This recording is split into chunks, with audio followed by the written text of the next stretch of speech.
I've covered, probably 20 named storms somewhere around in that area, and this is probably by far, in a lot of ways, the worst that I've experienced.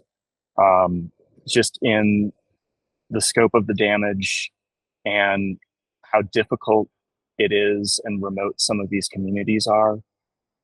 Communication has largely been cut off, especially during the first couple of days.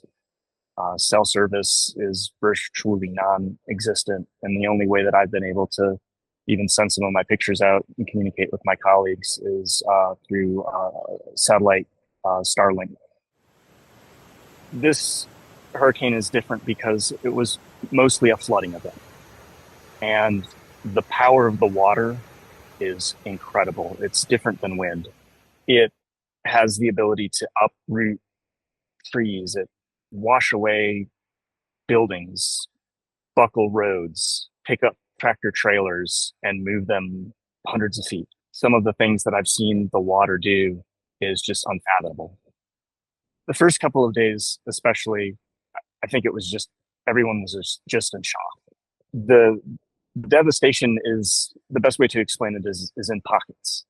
And those pockets tend to be where there's a valley and a river and a community that's along the river. And then within those pockets, it's difficult to get to, and people just don't have the basic things that they need.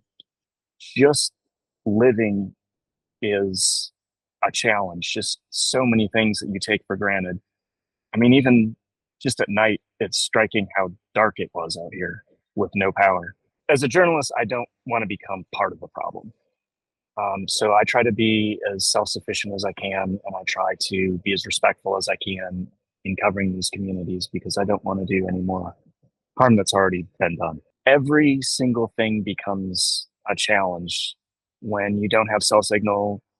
You need to be driving, but also looking at maps. When there's no gas, you have to pull over and put gas in your tank from gas that you brought with. There are no restaurants, so you have to eat snacks or make your own food, or it's just being out here. Just being out here is a challenge.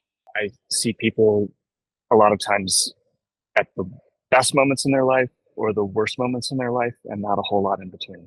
In this situation, it is the worst moment for people, but it's something that needs attention. And if I can help shed a light on people that need help, I think that's what I have the skills and the tools to do. There was one moment in particular that was something I had never seen or experienced. There was a tractor trailer that apparently had been on a road in Black Mountain and had been washed up over a railroad track and then into some woods. And the residents there had opened the back of the tractor trailer, and it was loaded with bottled water. And so we had people from churches and just anyone who was passing by and saw what was going on, climbing into the back of the tractor trailer and removing bottled water and distributing it to anyone who needed it. And it was just an incredible sight to see. People should be careful about the information that they share and make sure that it's accurate, because it's not helping anyone to share inaccurate information about what's going on in here. Things are bad enough without compounding that.